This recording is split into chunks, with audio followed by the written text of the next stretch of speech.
disediakan waktu 20 menit paparan materi yang kedua ini terkait dengan bagaimana mengatasi masalah sakit gigi pada masa pandemi COVID-19. Kemudian di akhir sesi akan dilaksanakan diskusi kurang lebih sekitar 40 menit untuk menjawab pertanyaan-pertanyaan yang ada.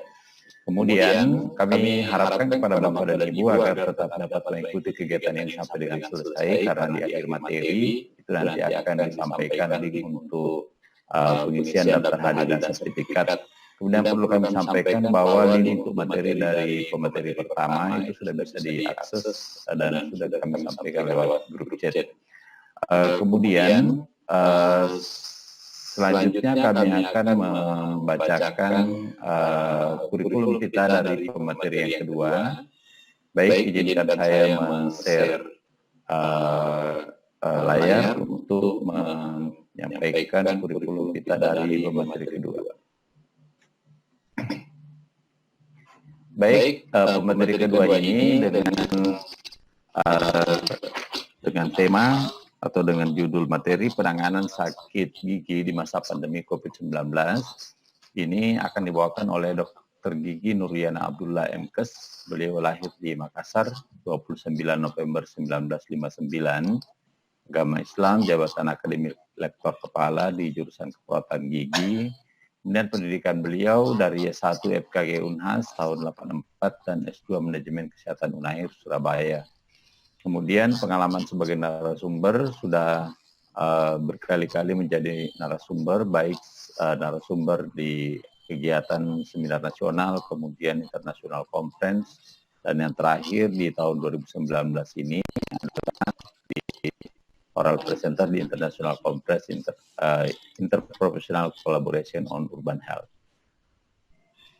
Baik, untuk mengefisienkan waktu, selanjutnya kami beri kesempatan kepada Dr. Gigi Nuriana Abdullah untuk memaparkan materinya dengan judul penanganan sakit gigi di masa pandemi COVID-19. Pada Ibu disilahkan dengan hormat. Terima kasih pada moderator. Baiklah, bismillahirrahmanirrahim. Assalamualaikum warahmatullahi wabarakatuh. Yang kami lihat sudah kelihatan Bu, sudah silakan. Sudah kelihatan Bu, sudah kelihatan. Tidak kelihatan Pak? Sudah Bu, sudah tampil Bu, silakan Bu, silakan. Judulnya kita mungkin sedikit dulu ke belakang kembali. Penanganan sakit gigi di masa pandemi COVID-19 ini perlu kita paparkan karena banyak masyarakat yang belum mengerti atau belum mengetahui bahwa kenapa sampai klinik gigi banyak yang tutup. Ini kita lihat di jurusan keperawatan gigi ini adalah salah satu kampus yang melayani penanganan kesehatan gigi dan mulut. Ini juga sudah sepi, tidak dikunjungi lagi atau ditutup sama sekali karena beberapa hal. Mari kita lihat apa yang kita waspadai. Kita harus waspada terhadap penularan COVID-19 di pelayanan kesehatan gigi. Yang pertama itu kita menganggap semua orang sudah terpapar sampai terdeteksi apakah dia ODP, PDP, atau OTG.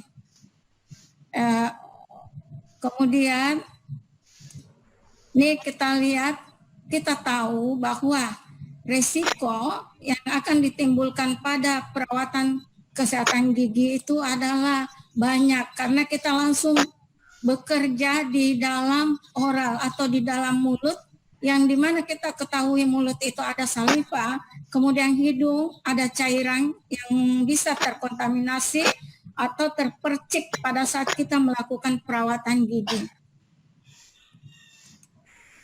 Ini termasuk wilayah kita, Kota Makassar, sudah masuk dalam zona merah, artinya wabah itu sudah tidak terkendali. Orang keluar masuk itu sudah banyak, kemudian makanya Makassar sudah diperlakukan PSBB ataupun lockdown atau di wilayah sekitar Makassar termasuk Goa.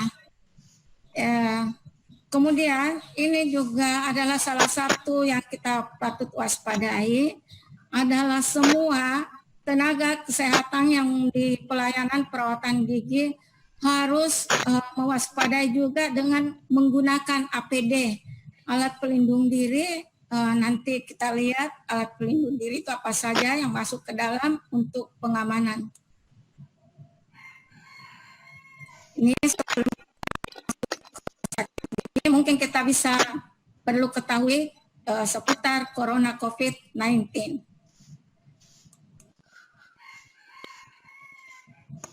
Walaupun Corona 19 sudah dibicarakan pada sesi-sesi yang lalu, daripada pencegahan pengendalian, kita lihat di sini perlu kita lihat mengenai COVID-19. Apa itu COVID-19 itu dulu ya. Kemudian yang kedua, apa saja gejalanya, nanti melakukan pengendalian terhadap COVID-19 ini. Kemudian yang ketiga, inilah yang nanti akan banyak kami bahas, bagaimana itu penyebaran sampai banyak klinik gigi yang tutup karena untuk mencegah penyebaran yang lebih meluas. Kemudian siapa yang paling beresiko untuk terjadinya COVID-19 ini? Kemudian yang kelima, apa pengobatan COVID-19? Walaupun sebenarnya pengobatan belum diketemukan, dalam hal ini mungkin untuk pencegahan. Sebenarnya pengobatan untuk pencegahannya bagaimana? Karena obat yang sebenarnya untuk COVID-19 ini kita belum ketemukan. Oke. Ini kita lihat apa itu COVID-19 adalah penyakit suatu akut yang coronavirus yang sebelumnya tidak terindeksi pada manusia. Kemudian kita lihat juga coronavirus itu dulu ditemukan pada hewan, tapi tidak menghebohkan. Tidak seperti sekarang ini di tahun 2020, ini adalah suatu virus yang sangat membahayakan dan penyebarannya yang cepat dan luar biasa.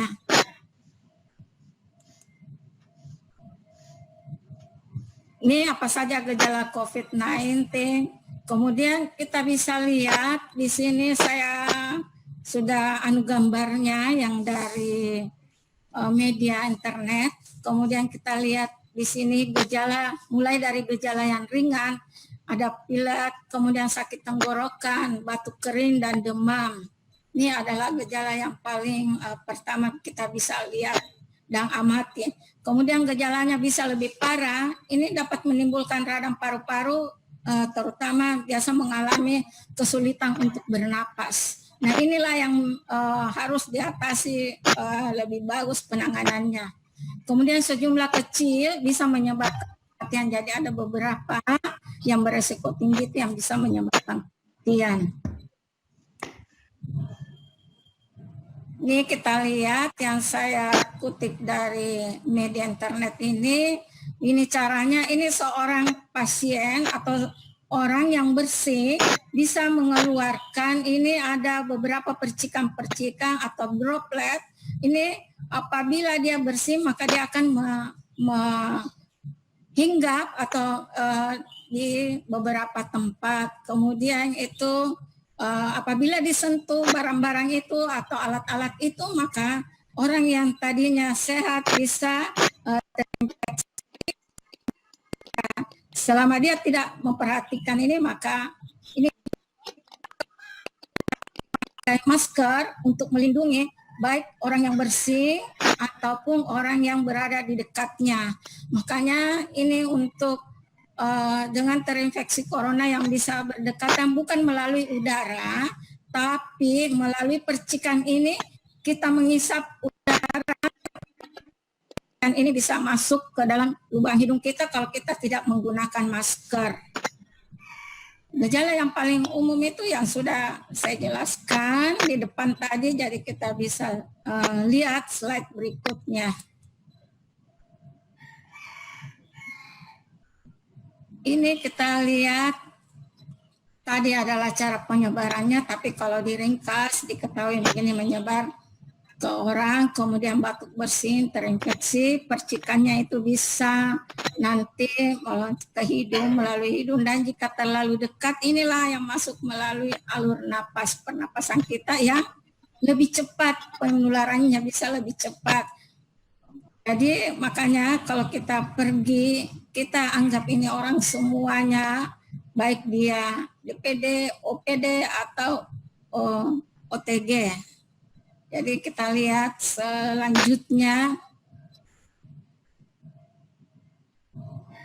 ini yang berisiko tinggi memungkinkan terjadinya kematian akibat COVID-19 ini adalah usia lanjut, kemudian orang yang memiliki kondisi medis tertentu. Ini misalnya ada penyakit kronis yang menyertai. Jadi ada, ini disebabkan kenapa pada orang tua atau kondisi tersebut, karena di sini kondisinya orang tua sudah mulai menurun daya tahan tubuhnya, kemudian ini juga yang kondisi kronis, daya tahan tubuh mereka sudah di luar sudah menurun. Jadi untuk mendeteksi beberapa penyakit ini agak agak susah. Setelah kita tadi pemaparannya COVID, bagaimana penyebarannya, penularannya bagaimana mengatasinya supaya tidak ini kita masuk ke dalam. Jadi nanti kita menghubungkan itu antara virus corona, bagaimana dia di dalam menangani gejala sakit gigi dan pengobatannya.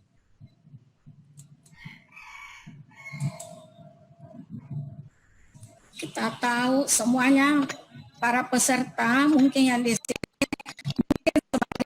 yang belum atau pernah merasakan sakit gigi, tapi sebagian besar orang pasti mulai dari kecil sampai dewasa sampai sekarang pasti pernah merasakan sakit gigi. Ini sakit gigi ini bermacam-macam dan beragam munculnya. Yang pertama itu biasanya disertai rasanya nyeri di dalam atau sekitar gigi dan rahang. Yang kedua itu sakitnya terus-menerus atau bisa sakit ini kemudian berhenti lagi, kemudian sakitnya timbul lagi, jadi timbul hilang dan bisa juga terus-menerus. Intensitas rasa nyeri bisa dari ringan sampai parah. Ringan itu maksudnya biasanya sakitnya beberapa jam kemudian atau beberapa hari kemudian datang lagi. Tapi kalau yang parah itu adalah nyerinya yang terus-menerus, mungkin beberapa menit timbul lagi, kemudian hilang lagi, timbul lagi. Yang keempat adalah merupakan salah satu dari penyakit gigi pada gusi. Jadi sakit gigi adalah suatu penyakit yang bisa terjadi pada gigi dan sekitarnya. Ini kita lihat tanda dan gejalanya pada orang yang sakit gigi. Orang sakit gigi itu biasanya mereka itu nyerinya tajam, berdenyut konstan, rasa sakit. Ketika dia makan, apalagi ketika makan atau bicara, makanya itu orang sakit gigi itu, kalau dia baik dia sakit hati katanya, ini menurut dongeng. Jadi dia sakit hati daripada sakit gigi nggak bisa apa ya. Kemudian yang berikutnya, gigi menjadi sangat sensitif terhadap suhu panas dan dingin. Jika seseorang yang sudah mulai sakit gigi, biasanya dia sensitif. Kalau minum air yang panas atau air yang dingin ada rasa ngilu-ngilu atau bahkan sakit. Kemudian ini bengkak di sekitaran. Apabila lubang gigi atau yang tidak pernah dirawat, dilakukan perawatan, dia bisa masuk melalui akar, kemudian akan terjadi pembengkakan dan akan akan terjadi abses. Dan bengkak inilah yang akan menyebabkan rasa nyeri. Ini perdarahan keluarnya secara bersamaan dari gigi yang terinfeksi. Jadi perdarahan ini bisa keluar dari gigi yang terinfeksi. Oke.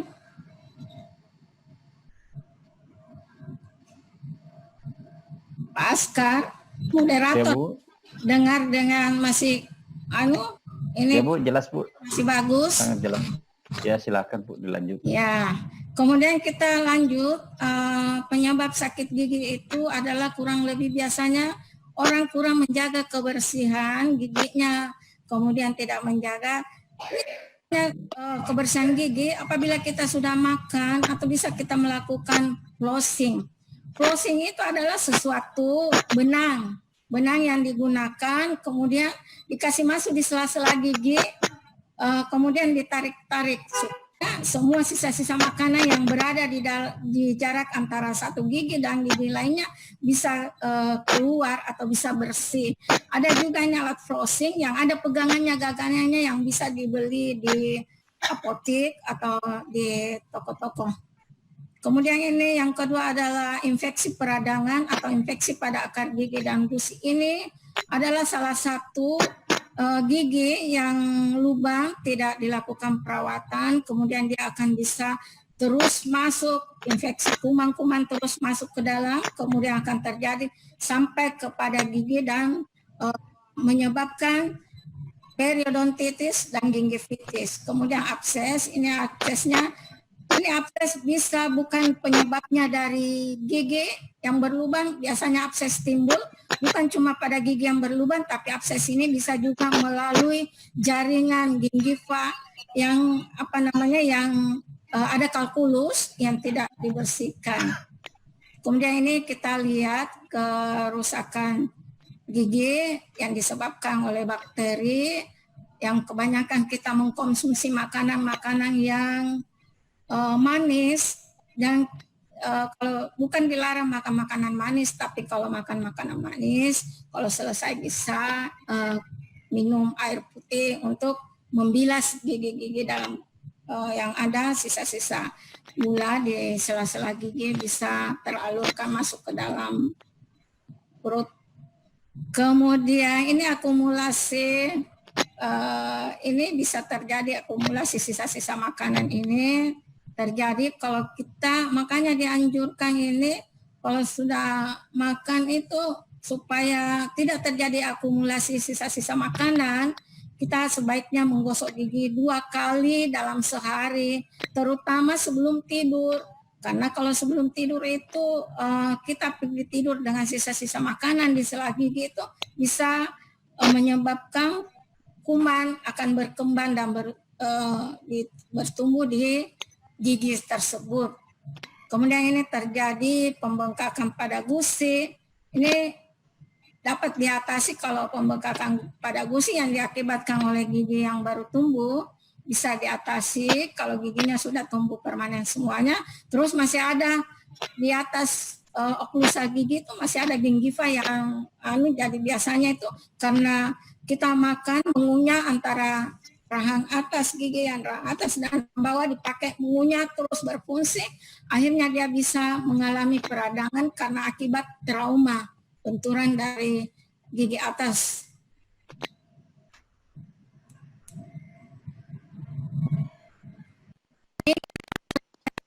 Pengobatan untuk sakit gigi pada masa pandemi COVID-19 ini kita lihat bagaimana kalau di rumah dan kapan sakit gigi ini kita bawa ke klinik. Bagaimana di rumah, yang mengatasi di rumah ini nanti kita lihat apa-apa saja yang harus kita lakukan di rumah untuk mengatasi sakit gigi. Kemudian apa-apa yang perlu. Memang tidak bisa ditangani di rumah dan harus ke klinik. Dan itu pun kliniknya harus kita klinik yang akan kita kunjungi. Ini suatu klinik untuk menangani kasus kita pada masa pandemi COVID-19. Kemudian kita bisa menggunakan media internet. misalnya kita WA, klinik yang akan kita tuju, kita WA dulu bagaimana. Ini ada, kemudian kita juga bisa video call atau telepon, dan dokternya biasanya menjawab, kemudian menanyakan beberapa pertanyaannya sehubungan dengan untuk menentukan status kesehatan giginya. Kemudian dia menanyakan kepada pasien itu apakah gejala yang dirasakan saat ini, terutama yang terkait dengan COVID-19 ini, kita harus menanyakan itu apakah dia merasakan, apakah ada demam. Kemudian kita tanya juga apakah dia ada batuk pilek. Kemudian dia harus jawabannya ya dan tidak. Dan dia harus mengatakan yang sejujurnya. Karena di sini kejujuran akan menentukan apa yang harus kita lakukan sebagai tenaga pelayanan kesehatan gigi. Jadi kejujuran itu yang semua yang ditanyakan dia bisa menjawab ya atau tidak. Kemudian dia merasa kesulitan bernapas, ya atau tidak. Kemudian sedang mengalami nyeri tenggorokan, itu juga ya atau tidak. Kemudian lama penyakitnya apakah kurang dari 14 hari atau sudah lebih dari 14 hari gejala yang dia rasakan. Kemudian kita juga perlu menanyakan, kita sebagai tenaga kesehatan gigi perlu juga menanyakan riwayat kontak pasien. Apakah dia itu kontaknya dari luar, berasal dari luar, atau bisa juga di sekitar wilayahnya. Karena tidak menutup kemungkinan di seluruh wilayah Indonesia, mungkin aja yang dari yang sudah zona merah atau bagaimana, kita harus tanyakan itu apakah dia sudah pernah ke luar negeri, misalnya apakah dia sudah umrohnya sudah berapa lama, dan apakah pada saat umroh dia juga merasakan gejala-gejala yang bagaimana. Kemudian kita tanya juga riwayat mobilitasnya, jadi keaktifannya, kemudian melakukan perjalanan lokal atau ke luar negeri. Dia melakukan perjalanan ke dalam negeri, itu perlu sebagai bahan tambahan untuk melihat dan apakah ini pasien ini bisa kita tangani, kita bisa memberikan arahan di rumah saja atau dia harus ke klinik.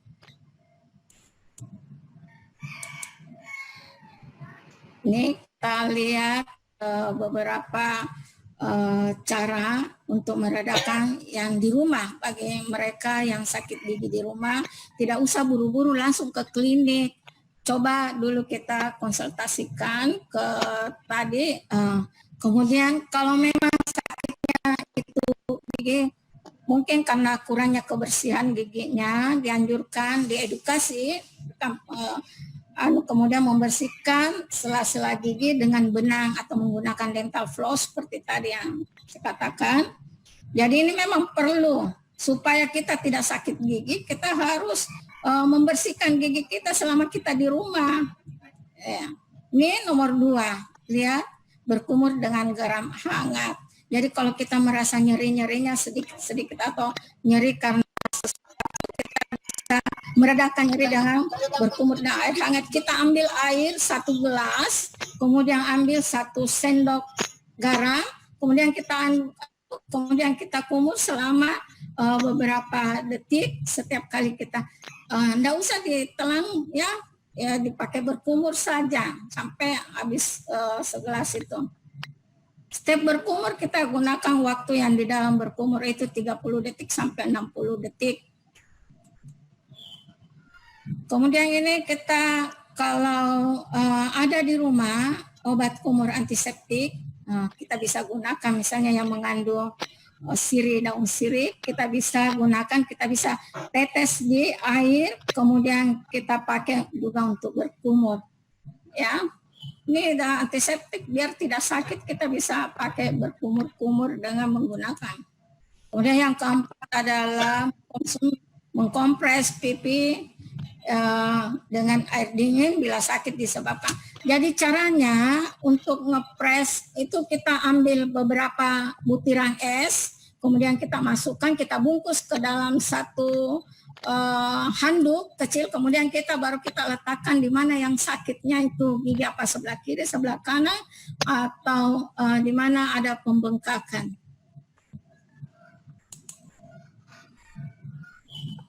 Yang kelima, kita minum, kalau memang sakit di rumah kita cukup minum obat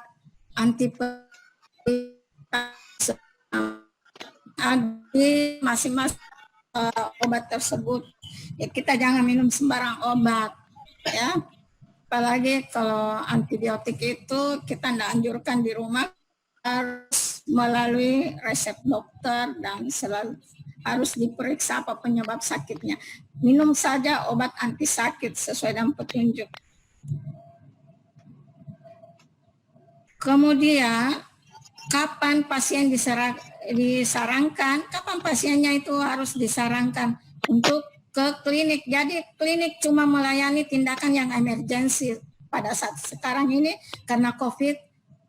Ada aturan yang dikeluarkan oleh Persatuan Dokter Gigi yang melayani di klinik pribadi ataupun di klinik puskesmas, rumah sakit atau sentra pelayanan untuk gigi sudah disarankan untuk tidak dilakukan hal-hal yang misalnya untuk kontrol, untuk estetik, untuk apa, tapi yang disarankan apabila sakit gigi yang parah dalam kurun waktu 24 jam. Jadi kita sudah merasakan sakit gigi 2 hari 2 malam, tidak bisa tidur, tidak bisa makan, tidak bisa apa-apa, ya itu disarankan pergi ke klinik. Itu pun di klinik, sebelum kita ke klinik harus kita kontak dulu sama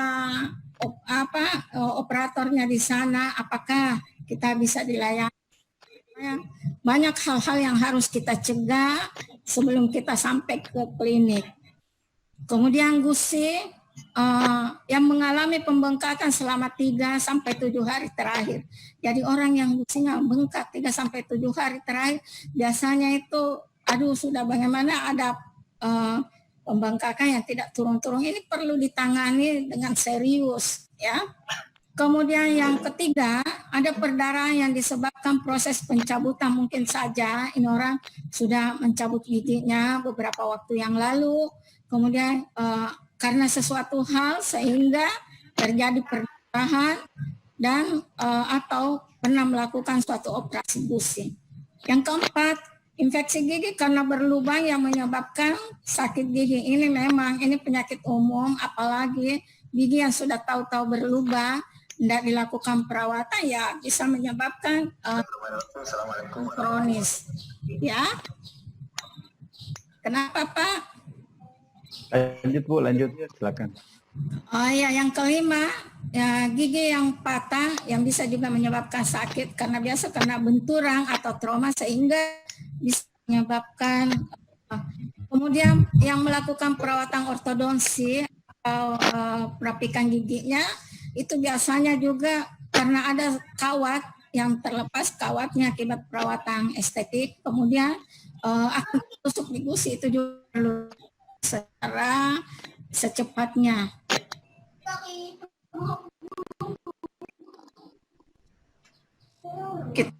Peran klinik gigi dalam pencegahan COVID-19 kita lihat. Sebelum pasien tiba di klinik, itu tadi saya katakan bahwa pasien yang akan memeriksakan giginya di klinik harus kontak dulu melalui WA atau video call atau telepon, beritahukan bahwa dia akan ke klinik gigi supaya beberapa tadi pertanyaan bisa diajukan. Apabila kalau pasien dicurigai memang sudah terinfeksi COVID, ya sebaiknya tunda dulu atau dianjurkan ke klinik.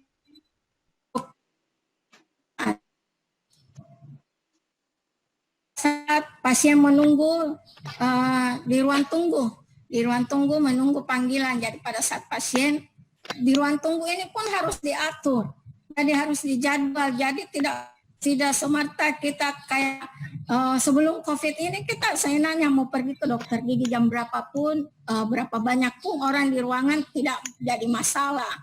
Tapi sekarang karena dengan adanya ini mengurangi lebih meluas di kalangan pasien ataupun operator sendiri di klinik. Ini saat duduk pun di unit, di dental unit itu harus diatur. Tidak seenaknya kita datang, langsung masuk, duduk. Ini dental unitnya juga ini harus betul loh. Ini kemudian baru kita mendudukkan pasien, kemudian operatornya juga harus siap. Kemudian APD-nya yang standar, yang lengkap, kemudian baru bisa melaksanakan. Jadi kalau tidak bisa kita melakukan atau menerima pasien dan langsung didudukkan kalau kita belum bersedia. Semuanya siap, semuanya. Kemudian ini perawatan darurat untuk pasien COVID. Ini nanti kita lihat apa-apa saja yang perawatan darurat yang perlu penanganan, terutama pasien yang sudah COVID-19. Oke. Lihat sebelum pasien tiba, pasien dengan gejala batuk ringan kemudian ditunda untuk datang ke klinik.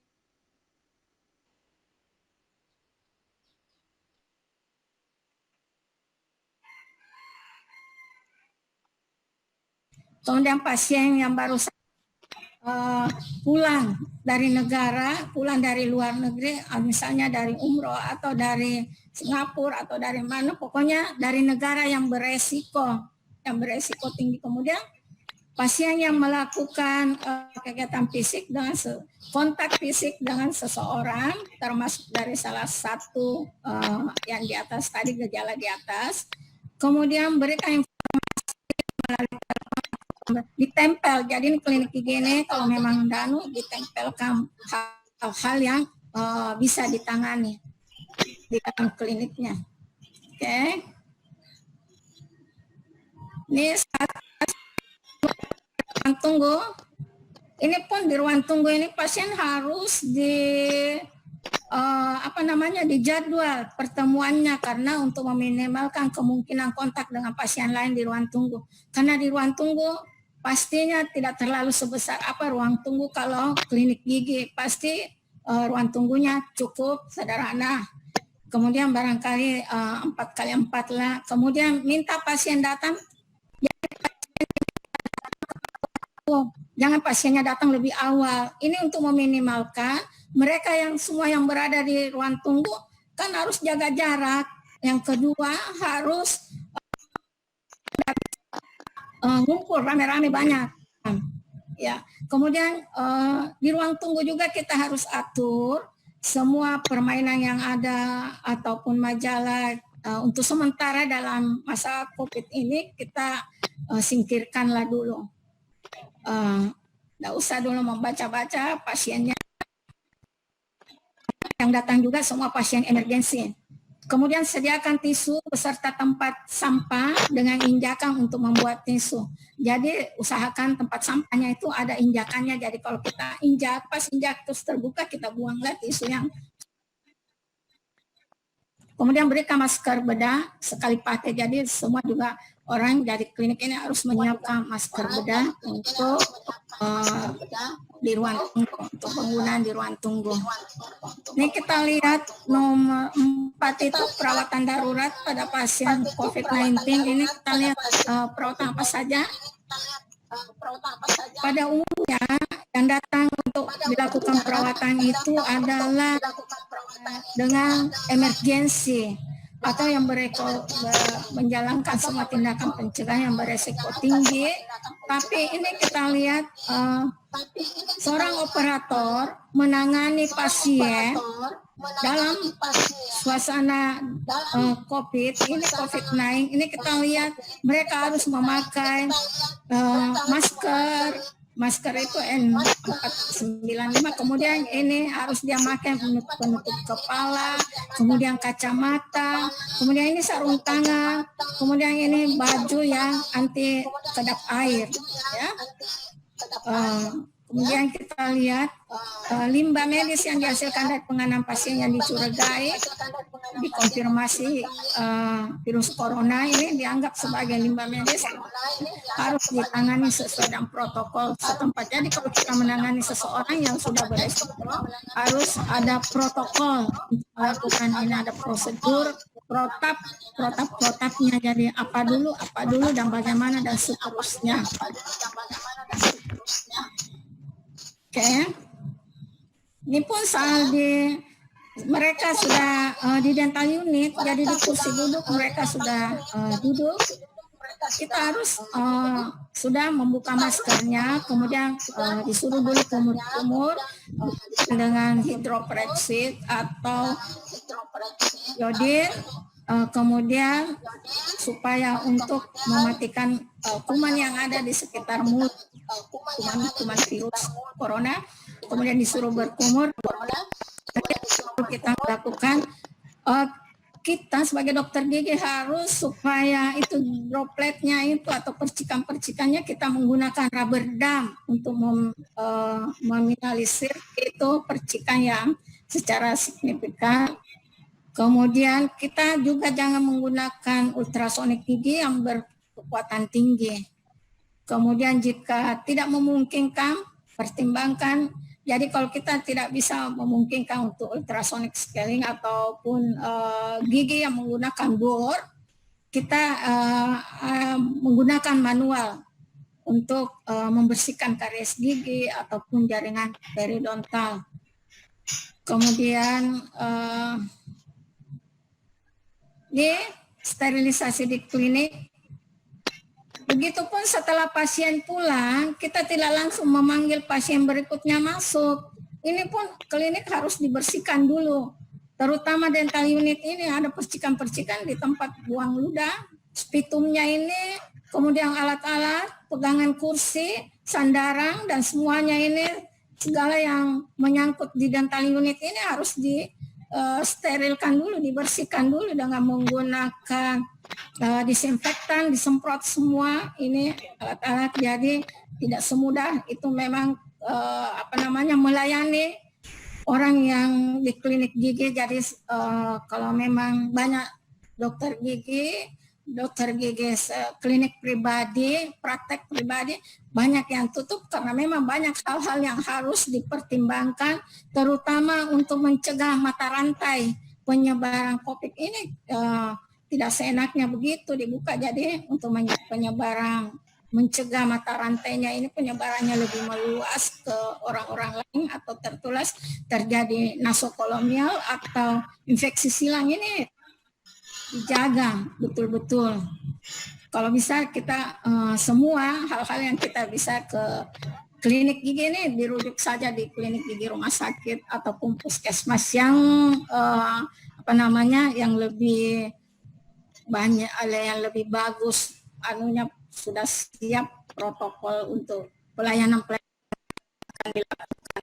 Ya, baik Bu Dokter, mungkin bisa kita lanjut ke sesi diskusi.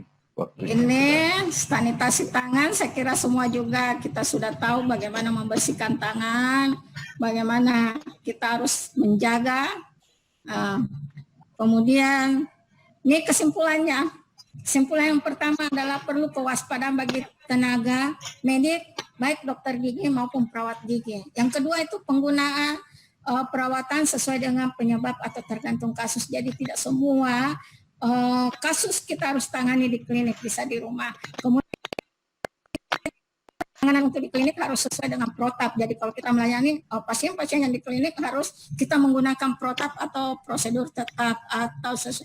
Kemudian yang keempat itu adalah kita harus menggunakan APD. APD-nya itu harus yang standar dan lengkap ya. Itu mungkin sekian moderator, saya kembalikan. Terima kasih Pak Moderator.